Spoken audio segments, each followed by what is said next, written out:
If you don't have good enough parenting, there's what's called insecure attachment or insecure wounding. Because the attachment wounding happens pre-verbally and is so intertwined with even the way that we perceive reality, doing talk therapy is pretty ineffective because it didn't happen on the verbal level. And so the insight was that contemplative practice, like visualization and meditations, go below that cognitive or verbal level. So actually doing contemplative practice over and over was like relaying a different perceptual framework. Welcome to Mind and Life. I'm Wendy Hasenkamp. My guest today is meditation teacher Jessica Morey. Jess leads secular and Buddhist meditation retreats across the U.S., and she's also the co-founder and lead teacher for Inward Bound Mindfulness Education, also known as iBme. That's an organization that offers in-depth mindfulness training for teens and young professionals. Jess began practicing meditation at age 14, and she has deep training now in both Vipassana and Tibetan traditions. In recent years, she's been approaching the contemplative path through the lens of attachment theory, which comes from developmental psychology.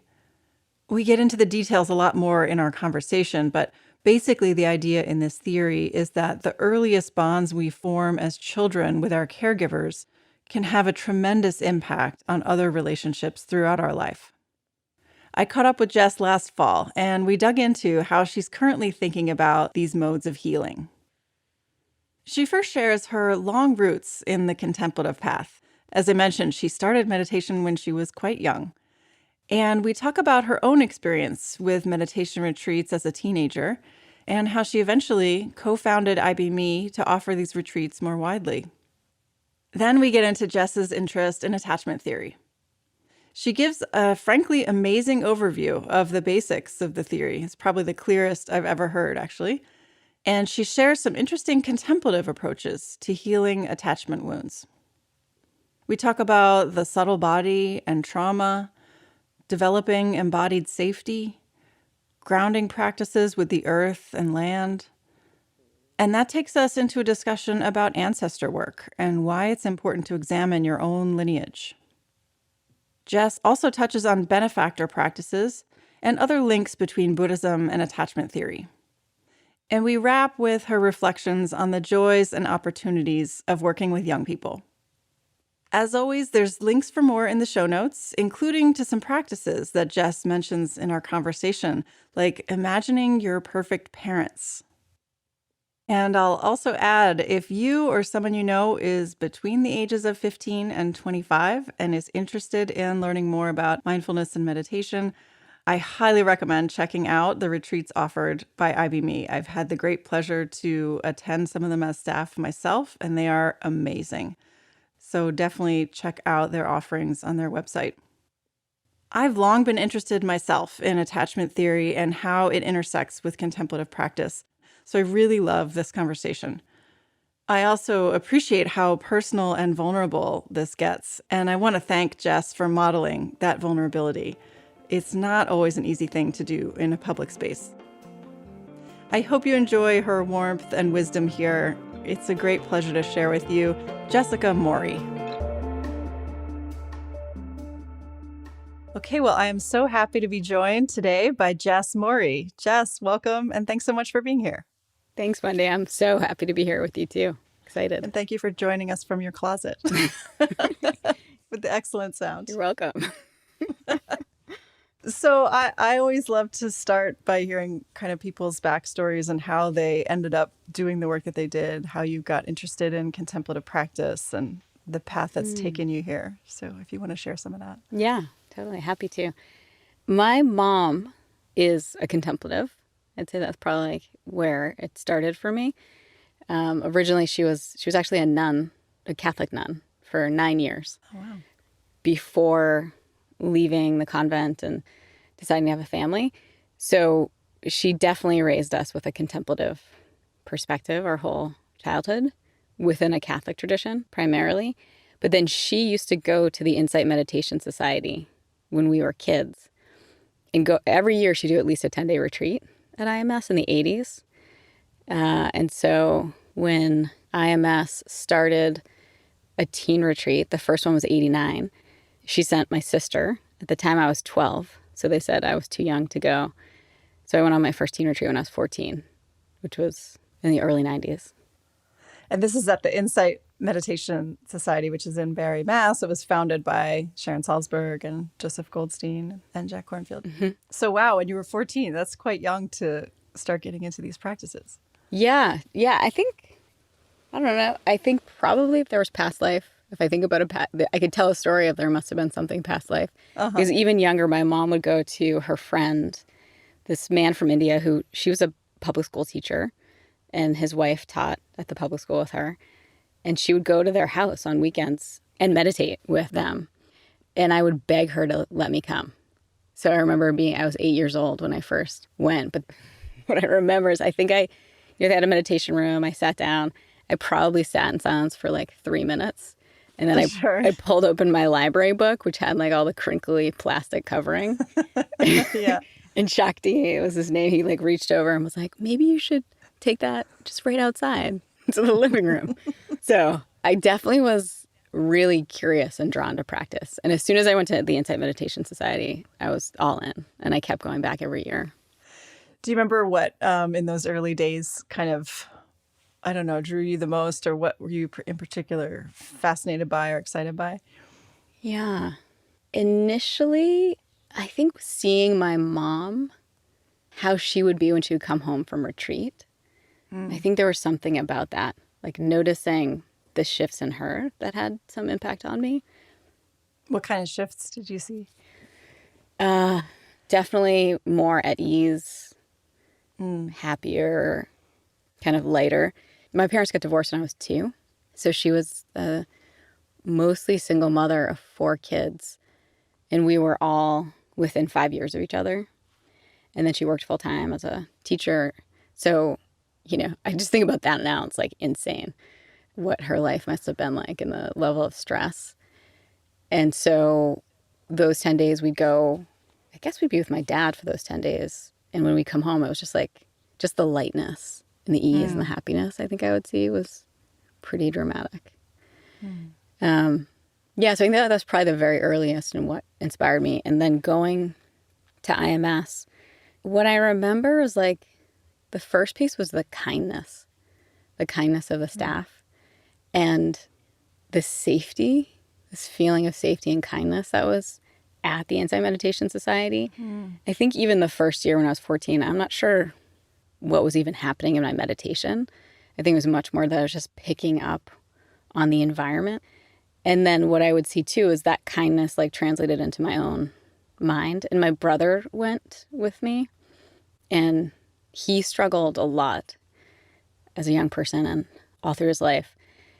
In the transformation in him, like his kindness would grow so much and it would last when we got home. Like he'd take out the trash without being asked. And so I just could feel the goodness of the space. And then as I got older, I got more into like what was happening in my own mind. And just this like, I could feel, I think I had experiences of just like peace and ease in my own mind that felt really good. Yeah. So your path took many turns before you've ended up now as a meditation teacher. So do you want to share some of that as well? Yeah. I did the teen retreats every year. And then when I was 18, I graduated from high school, went to the teen retreat, was planning to start college in the fall. And I had this like, it literally felt like hearing a voice in my head while I was meditating one time that was like, go to Burma. And some of the other staff had been to Burma. Or, there's such a strong connection with the teachers in Burma. So I just decided right there and then that I was going to go to Burma. I don't think I had any conception of what that meant. Right. But I deferred college. I saved money. I bought a plane ticket. And so went and practiced in Sayadaw U Pandita's monastery in Rangoon for the next year. And then another monastery. And then I went to India and saw the Dalai Lama, went to teachings by the Dalai Lama in Dharamsala. So I kind of had that year of practice and spiritual commitment and went back to college. So it was like I knew that practice was pretty central to me, but went back to college. I got a degree in engineering and basically went on into a career in climate policy and clean energy finance, and was living and working in DC. And at that time, folks who had been my mentors when I was a teen started a teen retreat in Virginia, like through a series of connections. And so wrote to me and said, hey, Jess, we're going to Virginia to teach a teen retreat. Like, you should come down and help us out. So that was 2007. So I just took a week of vacation, drove down. And at that time, it was like 10 teens. And my main job was like to clean the bathrooms. Right. Yeah. Just a question that, I had never thought about, but you did this whole career in engineering and climate policy. You already were so committed, like unusually so, I think, for a young person to practice in this contemplative life. Did you ever think about kind of doing that as a career, or was that just a separate personal thing? Yeah, I did. I mean, I totally remember being in Burma, and part of my time there, I was practicing with my teacher, Michelle McDonald, and she had been the teen retreat teacher. I totally idealized her and definitely had these thoughts of like, when I grow up, I want to be Michelle. I want to be like Michelle. That was my dream and fantasy. I also was aware that I didn't want to like have some ego connection to teaching.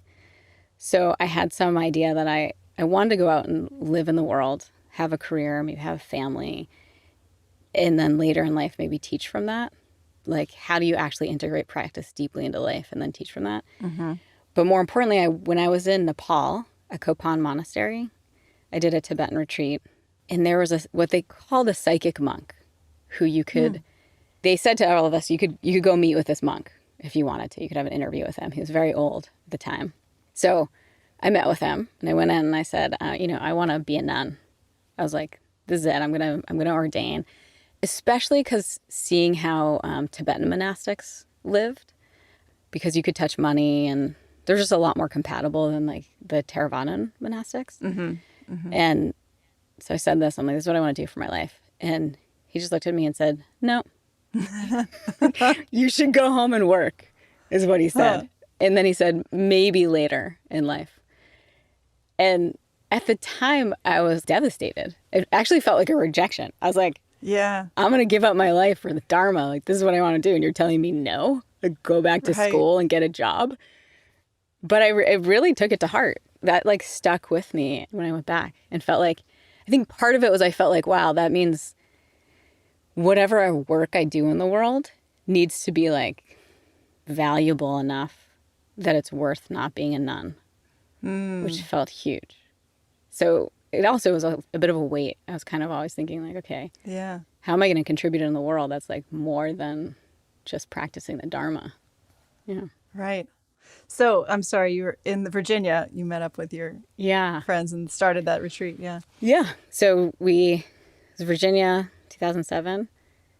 And we had like 10 teens and did this first retreat. And it was I hadn't been on teen retreat maybe for 8 or 9 years since I was 18 or 19. And it was so fun. It was just like immediately reminding myself of how powerful and important they are and the impact, seeing the impact on the teens. So they started getting them going again in Virginia and kind of pulled me in, helped set them up.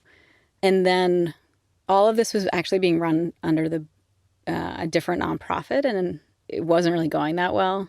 Oh, and also actually it was being funded by this one businessman, an amazing bodhisattva. And the financial crisis of 2007, 2008 happened. So he couldn't, he was just paying all the bills and he couldn't really do that anymore. And so we knew that we needed to make a nonprofit. We needed to learn how to fundraise. We needed to if we wanted to keep doing this. So we decided to make an organization, a nonprofit, which finally we got set up in 2010. And that's Inward Bound Mindfulness Education? Yeah, that's iBme, Inward Bound Mindfulness Education. And so even at that time, by then I was teaching. And also even the teaching that I was doing was because one summer, one of the teachers was sick. She was supposed to come out and get sick at the last minute. So they just were like, hey, Jess, will you teach? And so that's how my teaching career started. And then I was just thinking, I'm on the board. I'm going to help set this up and get it established. But I was really building a whole career in DC around climate policy and finance. And I've always felt super committed to environmental work. So at that time, I thought I'm just someone who shows up and helps however I can, and I'll help on the board and the org setup. And then that changed. Famous last words. Yeah. Yeah. So you ended up running that organization for many, many years. Yeah, exactly. We had hired a executive director to run it, this really charismatic, who was at the time, young man. And about 2 months after he started, he went into heart failure, which came out of nowhere. I don't know that they ever even really figured out what was attacking his heart. He was in a coma, an ECMO machine for about 8 months, needed a heart transplant. And so it set the organization into chaos. And my friends who were involved with it were like, Jess, will you quit your job and take over? And it was a couple of times that I was like, no. Right. I have 2 master's degrees. I have health insurance. I'm well paid. But it was a little bit, when I looked at it, kind of like the Buddha story of like the messengers, the heavenly messengers. Mm-hmm. Because this guy, Jesse, was 28, 29. We were about the same age. And I met my now husband at that time, who was 30, and he was just recovering from lymphoma, stage 4 lymphoma, where he had almost died. And then my roommate and very good friend got diagnosed with leukemia. Oh my gosh. And needed to go through chemo and have a bone marrow transplant as well. And so we were in that process in the hospital with her, managing, keeping the house totally clean for her. And then my brother was really not well. So it was just all these things together. I think I had that idea, like, oh, later in my life I'll teach, or I'll focus my life on Dharma. But for now I'm doing this other thing. And then it was this really clear example of like, wait, there might not be a later in life. Right. Because all of these people were late 20s, early 30s. So it's kind of like, okay, if this is like what feels most valuable, important to me right now, like this is what I need to do. And it was like, there's no question. Being on teen retreat was the absolute best time of my year. So it was just that reflection got me to quit. And it was so scary. I felt like I was jumping off a cliff. Wow. And there's so much to say about iBme and your time there. The organization grew and now has teen retreats all over the country, all over the world. Yeah. It has teen retreats all over the U.S., Canada, the U.K. Pre-COVID. Yeah. So, of course, now there's a whole process of getting them going again and figuring out, but then also a ton of online programming. Right. And then you've just recently transitioned out of leadership of that organization, and now you're teaching full-time?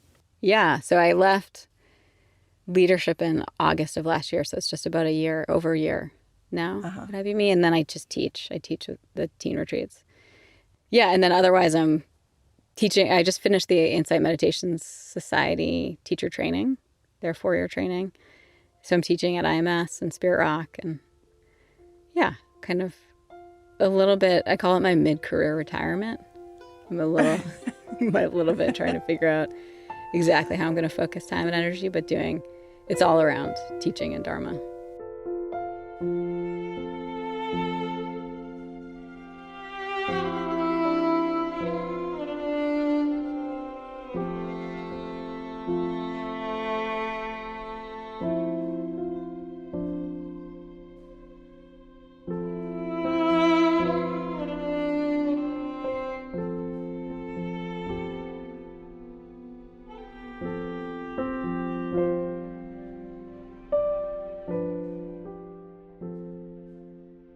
Well, I want to come back to all of your experience in working with teens and youth around contemplative practice, because I think it's such a unique space. But first, I want to dig into something that I think is so unique about your approach to practice and interest right now in practice, which is you've really been incorporating attachment theory from psychology into the way you think about practice. Do you want to unpack some of that? Maybe at first, like the basics of attachment theory, and then how you see it being relevant? Yeah. So my interest in attachment theory began about probably 10 years ago. I've been doing therapy my whole life and different kind of therapeutic approaches because of my own childhood. Obviously, it's such good fortune and privilege to have been introduced to practice so early, which I think is huge in my development and well-being. And also, I come from, on both sides, lots of alcoholism and I would say significant trauma, both in my own childhood and in both of my lineages of my parents. And so it was pretty clear to me that just meditating was not going to fix my problems. That was getting pretty clear. And one of my Dharma friends, a man named George Haas, introduced me to the concept of attachment theory. And so I started working with him. And he had a whole meditation approach to healing attachment wounding. So the primary, say maybe the framing of attachment theory is that humans, when we're born, are totally dependent on adult humans to survive. And probably, at least like 8 or 9 years or something on some level. But certainly those early couple of years, infants and small children would utterly not survive. So the theory is that biologically we develop these attachment behaviors between adults and children so that we would be protected and cared for. And also because our brains aren't developed so that we could communicate in some way or have our needs met. So in a healthy attachment system, caregivers for the infant are fiercely protective of that child, and they're present, reliable, consistent. They attune to the child so they can see, they're tracking like what the child's feelings are, what their thoughts might be. And this is particularly when they're preverbal. So 1, 2, 3 years old, how do you figure out that the child is hungry, cold, needs their diaper changed? You need an attuned parent who's tracking and starting to understand the child. And then it moves on to soothing and reassuring. So when the baby cries or gets hurt, or a young child, physically soothing and reassuring so they feel safe. Then these next two are kind of later, what I would think of as later developments, but they basically help the child establish self-esteem and exploration of the world. So one is expressed delight, which is that the parent is like constantly, they're expressing to the child how happy they are to be their parent. And I love seeing that when I see parents act in that way. Yeah. And the final one is that they're supporting and championing that child's development. So they're tracking like, what is this kid interested in? What are they drawn to? Maybe they're really into music, and so then the parent supports them to take music classes or something like this, even as a young child, independent of what the parent wants. Right. Maybe the parent's really into sports, but that doesn't matter. They're tracking the child. So it's this sense of being protected, being deeply cared about. So there's this unconditional support that you have. And in your very being, you can express who you are. And so if you have that, you end up secure. We call it securely attached. And that's basically like, I'm okay, the world's okay. I can trust myself. I can trust other people. I can build relationships. If we have a problem, we'll figure it out. It can be collaborative. That's like best case scenario.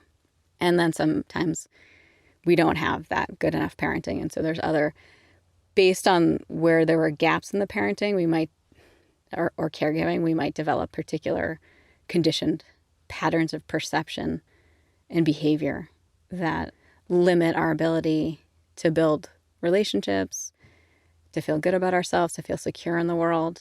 And so there's like particular patterns that have been laid out with an attachment wounding. So there's secure, if you have the good fortune to have good enough parenting.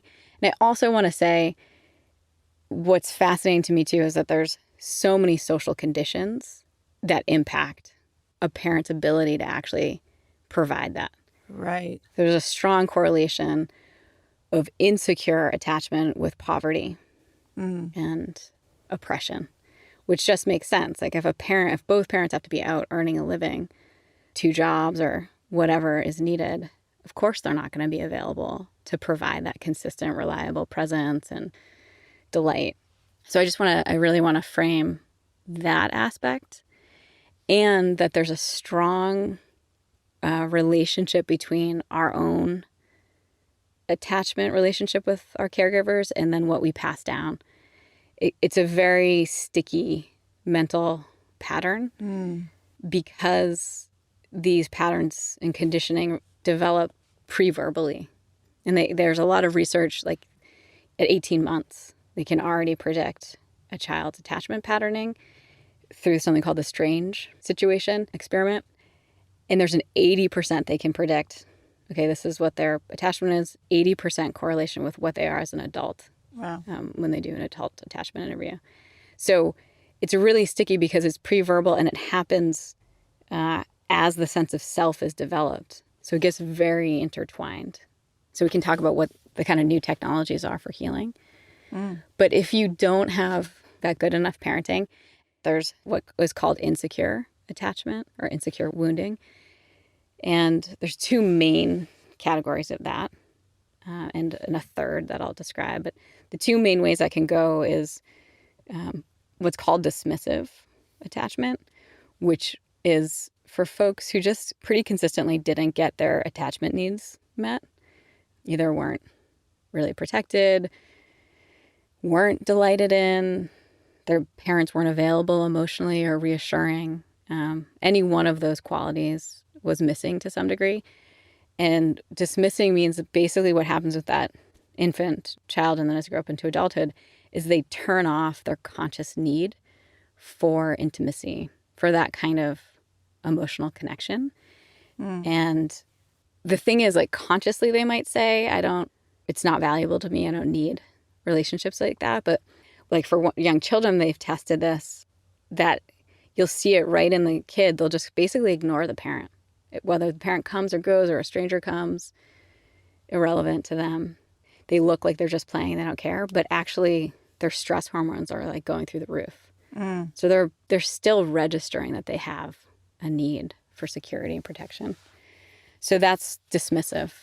And then those folks have a really hard time building long-term relationships because they undervalue it and then don't act in ways to create. And fundamentally they might think like, I'm okay, but the world is not okay. I can't trust the world. I can't trust other people. I have to just rely on myself. The second main category is anxious or fearful attachment wounding, where basically, I just want to say there's so much more complexity to all of this. Yeah. Which I love to know, because saying there's 3 categories, you're like, that can't be right. So I do want to just frame that. But the basic pattern is that it was inconsistent attachment with a caregiver.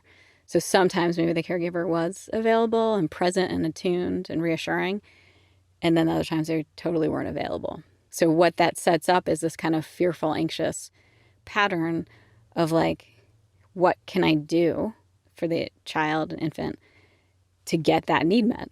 And so kind of being on edge all the time. And they believe, I'm not okay. I need to do something different. I need to do whatever other people want so that I can get that safety need met. And so that's called anxious. And there's maybe a big pattern that looks like in adulthood is folks who we, sometimes get like, we might have a pattern of kind of being clingy in relationships, or people use like the word needy or something like this, even though I think that's problematic because we all have needs. We should all have. Right. And maybe more dramatic in their relationships. And so there's certain patterns of how they build relationships that can be challenging. And then the third category that's evolved, has gotten more clarity about, is some people will use both of those, like shift quickly from being kind of clingy to like, I don't need anyone.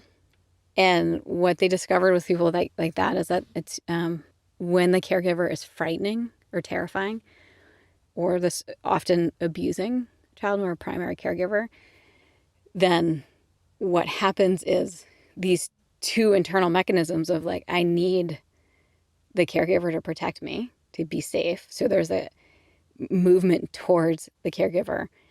is then also met with, but the caregiver is terrifying and is the one who's going to hurt me. So there's a movement away. And it's almost like a freeze for that person. So they're going towards and away, and it's chaotic. And that kind of basic pattern can play out in relationships. I love you, I hate you.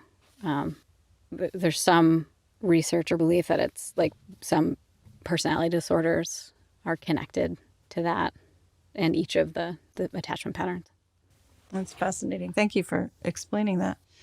So you mentioned some new ideas about healing these attachment wounds, and you were saying that you've been working with contemplative practice to do that. Can you share about that? Yeah. So the insight, and I really first learned this from George Haas, and then more deeply dove in with a teacher named Dan Brown, who is a Mahamudra Bon Tibetan meditation teacher.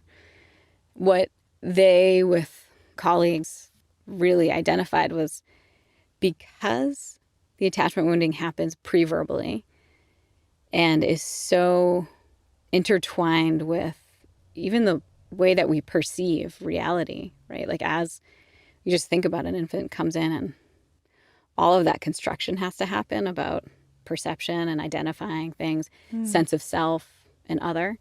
Doing talk therapy is pretty ineffective for healing attachment because it didn't happen on the verbal level. Right. And so the insight was that contemplative practice, like visualization and meditations, go below that more cognitive, intellectual or verbal level. So what started to be discovered is like actually doing contemplative practice over and over was like relaying a different perceptual framework, which could shift towards secure. And that was what actually could work, and quite quickly, quote unquote, compared to 10 years of psychotherapy or something. And I would imagine that we as practitioners have seen that in other ways, you know, that how the meditation practice like can go to a deep level and actually shift our fundamental way of perceiving the world. And so this is like one example of how that can happen. And so with George Haas, he would guide me in a few practices that were primarily around tracking my thoughts and emotions around attachment relationships and developing basically equanimity with them. First of all, seeing that was what was happening, tracking thoughts and the emotions that I was reacting out of. So for me, I ended up with a pretty complex attachment wounding. Was disorganized with my father, anxious with my mother, dismissive with this woman who would caretaker us because my mom was working so full time. So pretty complex. And when I got into a relationship, it just made relationships really, really painful and complicated. I say about my husband, like I tried to break up with him so many times when we started dating, and but he was just persistent, and also he was persistent and kind of like so confident. He was like, you don't want to break up with me. So we stuck at it, and at that time I was starting to work with George on attachment, and that framework, basically what he was like, here's an example of a practice that I had to do. I would get to the airport. We had a long distance thing. My husband, Doug, would be coming to pick me up. And what usually would happen is I would start a huge fight with him, and I would be like so distant and mean when we first got together. And then I would do the same thing as we were separating. I'd get in another big fight. And that's usually, I'd be like, this isn't working. We should totally break up. Like, I'm not really into this relationship. And so George, the instruction was, tell Doug to pick you up 20 or 30 minutes later than you arrive. Go out to the curb, and then you have to track what's happening. So the first thing that I would track was all these thoughts. Like, I don't really like this guy. What am I even doing here? I don't want to be in this relationship. Like all of these, even like thoughts are like, I hate him, right? And so as I started bringing attention to like, I hate him, I was like, that's not true. And George had sort of pointed out, like, these are not true thoughts. So you have to see the thoughts that they're not true. Then go into your emotional body, like what's actually triggering that thinking process. And I was doing this in my meditation in other ways too. So I was doing it in a formal practice, and then this was like the bring it off the cushion. And what I could feel was so much terror. It was basically terror that was underneath it, that this pushing away, this thinking about like, I don't really like him, I don't want this, was a way of me avoiding the terror. And the terror is around abandonment. That if I fall in love with this person and begin to depend on them emotionally, they're just going to abandon me, or they could at any point. And so it's much safer to just think I hate him than it is to fall in love and build intimacy. So then I had to just stand there and feel the terror, actually track it in my body, and try to work with it with equanimity. Can I just be with the terror without reacting to it, and not going into the thinking? So it was a very firm practice. Then Doug would show up, drive up with a car. And George also had a list of things that I should do. It was like, okay, most people, when they're in an intimate relationship, they would hug the person and say, I love you. I'm so happy to see you. And so I would literally like play that on my mind. When he gets her, I'm going to say, I love you. I'm so happy to see you. And I'm going to hug him. And I just play it out. And so when he got there, I mean, it was probably incredibly awkward. It felt really awkward inside of me. Hi, Doug. I missed you. Like, there's like some, and the theory with that was like, by reaching out for connection, I would actually get the attachment need met. He would hug me back and say he missed me, and that would actually soothe the terror through the connection rather than going to disconnection. So that was one kind of clear example of how I was using my meditation practice to rework that pattern.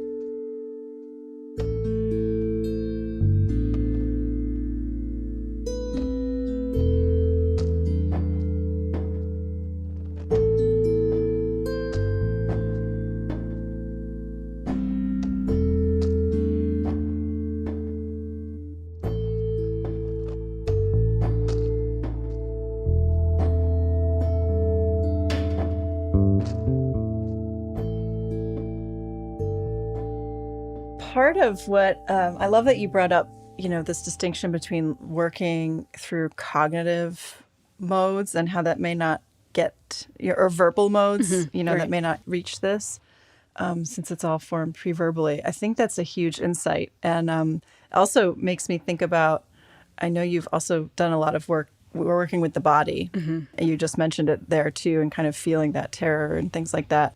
I wonder if you can say more about the role of the body, in practice in general, in the mind, what you've learned about that. Yeah, I think this is a huge aspect of trauma and emotional healing, and just like integration of practice and insight into our day-to-day life. I think we have to be working with the body. And I think this has been a big trend for me. Like, I did a lot of yoga also as a younger person. Then I worked quite a bit with Reggie Ray, who's a Tibetan trained teacher. His teacher was Chogyam Trungpa.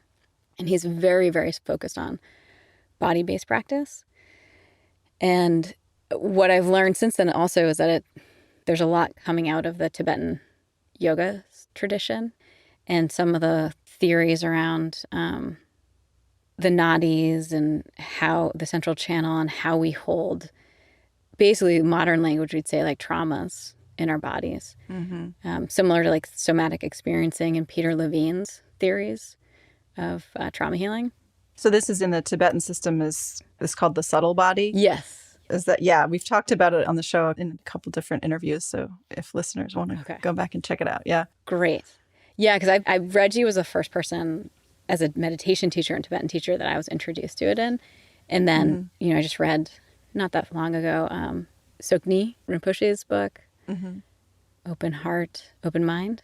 And he talks about the subtle body in there and his own fears and panic and how he had to actually go in and work it out through his body. Right. So that's basically what Reggie's practices taught me how to do, was to really come into my body, actually sort of unwind these contracted historical, physical or energetic patterns through breath work and through attention, meditation, and deep, deep, deep relaxation, release practices. And I also did, like I said, somatic experiencing therapy, which has a similar, you track the emotional pattern and then release the energy in certain ways. So I believe it's totally central to healing. And yes, especially attachment. What I've come to, so what I described of that practice with George, I would say it was like the first step for me. And now I have a whole other set of meditation, contemplative practices around attachment, which I can describe. But I'd say the primary thing for me is actually developing a visceral, deep felt sense of security and unconditional love or goodness. Like in the Tibetan tradition, we call it like Buddha nature, like actually fully trusting in my Buddha nature and trusting life, which feels somatic and visceral. That's what I actually rely on in my day-to-day. So the nervous system is just settled into, it's okay. I'm okay. I'm going to be okay. The world is okay, fundamentally. And I can respond to it in the ways that I need to get my needs met. Yeah. That's kind of making me think of your interest in the natural world and environment and the work you've done around that, and kind of part of the way you describe that of like trusting in life and yourself. And I would assume that extends into kind of the natural world. Yeah, it feels so grounding and supportive. And I know you've done a lot of work too, and like working with earth grounding practices and also nature-based practices. So can you say how that weaves into? Yeah. Yeah, I love how I love that connection you're bringing. So a lot of Reggie's, he does a practice called earth breathing too, which the first time he taught it, I was like, oh, this is it. This is it for me. In this practice is you let your awareness actually drop into the earth underneath you, and then deeper, deeper, deeper into the earth. And my understanding is that a lot of this he learned from Malidoma Somé, who's an African teacher, a spiritual practitioner, indigenous teacher. And if I conceive of it now, it's almost like we're healing our attachment wounding with the earth, with this place that we live in, or I am, in my particular cultural situation. I was not raised with any sense of place, earth connection, geography. And then as a white person in America, settler, colonialist history, yeah, I've been doing actually a ton of ancestry work, which probably is all intertwined in this for me. Irish and English, but actually I found on my dad's side, most of my ancestors came over like in the 1600s to Massachusetts and Rhode Island. And then they just followed the frontier, ended up in Oregon in the 1800s. So, and then my mom's mostly Irish, and, just thinking about the ways that they were treated by the English, the oppression, pulled off their land, famine, came to the U.S. during the famine. So there's just a clear disconnection from place and earth.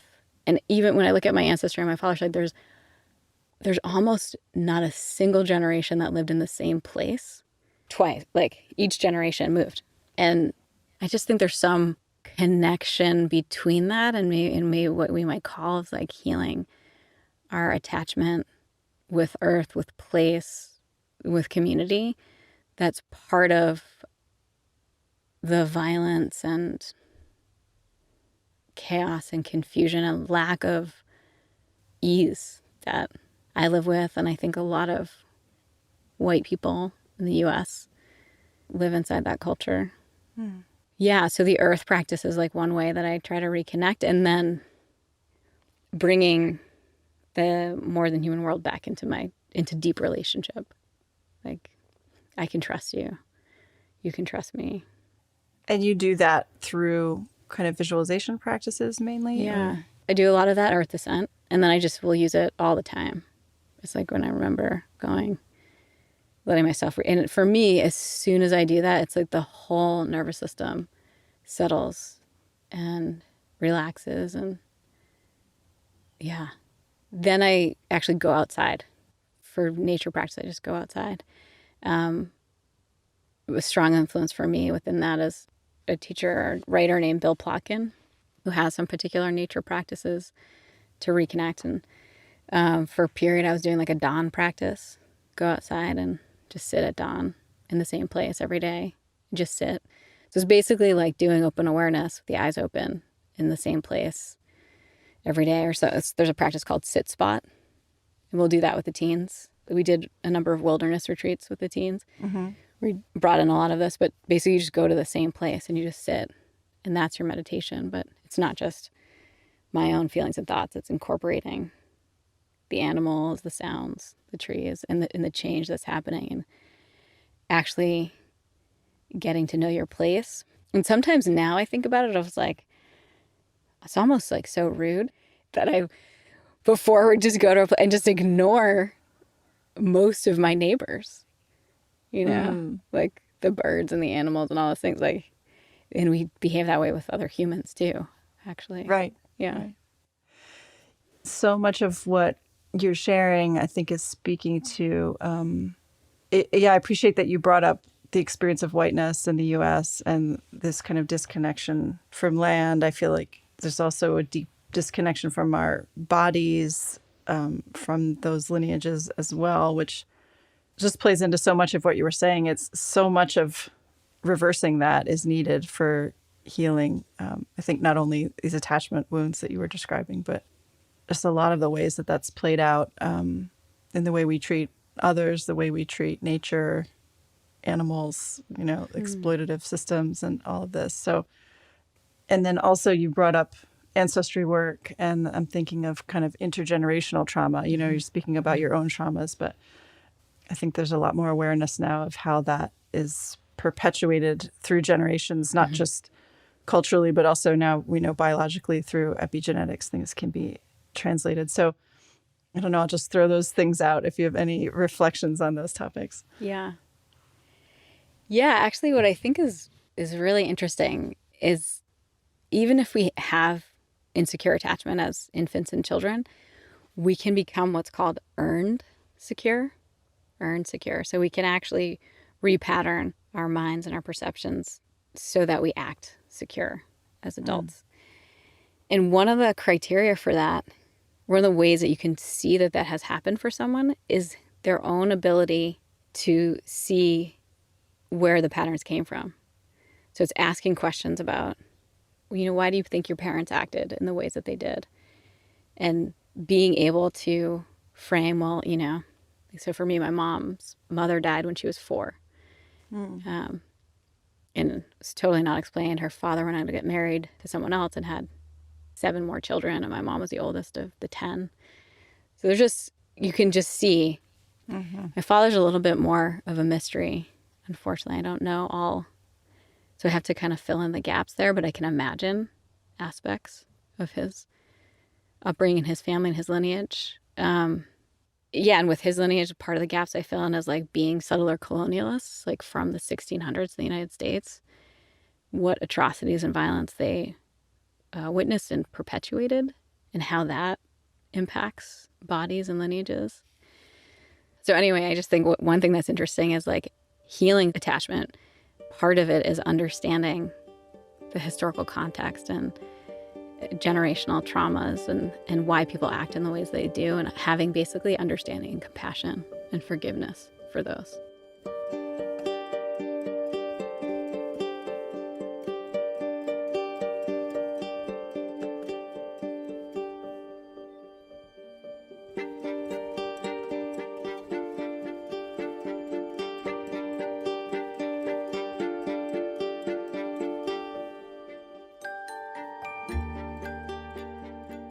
So you mentioned maybe some other contemplative practices for healing attachment. Is there anything else you want to share there? Yeah. So the other practice I've been mostly focused on now the last number of years, I learned from Dan Brown, from the meditation teacher, Dan Brown, that he developed with a group of colleagues. And Dan's also a therapist, psychotherapist. So his practice is actually reimagining ideal parents that meet all of your attachment wounds and needs. And you do it as basically a meditation. So you might meet with a therapist who like guides it based on your particular gaps. It's a recorded practice. And then you listen to it and like do that meditation for the week or 2 weeks. Go back, get a guided practice again, particularly focused on what your gaps were. And you develop this long-term relationship with these ideal parents. So letting go of your parents who are perfectly suited to you, meet all your needs. It's amazing. It's almost like developing imaginary friends. Right. These imaginary parents. And how, I mean, the research on it is like unbelievably effective that Dan has done on this technique. And it's totally changed my life. It's unbelievable. And so even in moments of real challenge or struggle, I'll bring up my ideal parents. They'll like sit right next to me. In fact, I was teaching a retreat not that long ago, and a number of things about it made it pretty challenging. I could feel all this insecurity and doubt coming up, particularly when I was doing the interviews with folks. And so my ideal parents were just sitting right next to me in my mind, hand on my leg or my arm, and just saying, we love you completely. You don't have to do anything to earn our love. You don't have to be a good teacher. You don't have to say the perfect thing. You don't have to be wise. It's not going to change our love or opinion of you in any way. And just that is like, okay, I can settle in and then be fully present for the person in front of me. So that's a practice that has been transformative. And now I've been working with students and offering that kind of guided practice for people. That's awesome. I love how it just leverages the power of our minds to construct our realities, right? Which is, in fact, what we do anyway. So it's like, why not make it what you need and what will serve? Yeah. Yeah, totally. And it also, again, I don't know, I'm way more familiar with Theravadan tradition than Tibetan, but there's some aspects to it that feel like, I don't know if consciously or unconsciously, Dan was pulling from some of the Tibetan practices, like the refuge tree. It's like, and reflecting on your lineage and like the loving support from the whole lineage of teachers, some of those. And even the deity practices that we do of like with Vajrasattva and Tara and Kuan Yin, all of these different deity practices that are more in the Mahayana tradition. It's almost like that, but using that same practice, because when I do those practices, I feel the same thing. I feel this like deep soothing in my system. Like I've got support out there in the world. I'm not in it alone. I'm loved. Going to be okay. So it's almost like he transferred that wisdom into a modern way of conceiving of it. And then it also makes me think about like, sometimes I wonder if Nundro is actually like a attachment and trauma healing practices, psychological practices that kind of get the practitioner into a place where they feel secure and loved and have a refuge so that they can then do the later practices. I think also, I'm thinking of John McCransky has done a lot of this work too, in terms of translating from the Tibetan guru yoga tradition and that kind of receiving the love and blessings like from these deities into, a more secular or modern form where you use moments with people in your life. It doesn't even have to be the whole relationship with the person, since relationships are so complex, but moments of just pure connection or acceptance or love and just like fostering those and steeping in those. So it sounds like a really similar process. It's amazing how powerful they can be. Yeah, completely. I love John McCransky's meditations. And that's one where it's like so visceral. I love his metta. And then I would say, so even, those are kind of these very targeted, I feel like brilliant translations and practices that are coming more from Tibetan tradition. But within the Theravadan tradition, doing the Brahma Viharas and the four immeasurables, I think those are playing a similar role. Like basically really touching into unconditional metta, loving kindness, compassion, joy and equanimity. In fact, I've like played with mapping those onto the qualities of secure parenting. And it Oh, wow. totally, the metta and attuning and protection, the soothing and reassuring of compassion, the delighting, Sympathetic joy. Yeah. and the equanimity of just supporting, tracking that like I don't have control and this is their life, and how that quality comes in. That's a great connection. Mm-hmm. So that's like, I've been teaching a lot about that and thinking a lot about that, because actually, even when I started doing this attachment work with Dan, despite my different intensities of my childhood, he assessed where I was at. And so amazing. He was like, well, he laid it out, like basically you're totally disorganized. But he's like, we could probably clean this up in about 3 months. Wow. Which I was like, oh my God, yeah, let's just clean this up. And I really credit that to the amount of metta and mindfulness, the metacognition, but also the deep metta. Like I did one 3-month retreat where I basically just did loving kindness. And I think that started to lay the foundation of being able to actually shift a pattern in a deep way. So it's also there in the Theravada. Yeah. Yeah. So I know we're coming up on our time, but I just wanted to get your thoughts. You've spent so much of your career as a Dharma teacher working with youth and teens. And I just wanted to hear your perspective on that population, that community, maybe compared to working with adults, or just what do you think are the particular opportunities and challenges in working with youth? Yeah. It's way more fun. That's the primary thing. Yeah, I absolutely love working with teenagers and youth, young adults. So I mostly see opportunities. The opportunities that I've seen, that I've witnessed, is for one thing, it feels like youth are much closer to that kind of unprotected heart, and also the flexibility of mind. So we know this with all the brain science of what's happening at that age, of like pruning and myelating and all the things that are happening. But I feel like I can see it, how quickly they can have an insight, and that can shift. You can just tell it can shift a whole trajectory of a life. I've often thought about it as like almost like this door is open at that time, because they're also sort of questioning what their parents taught them or their culture. Like, I love that about how teens are rebelling and questioning. And so it's like everything's on the table.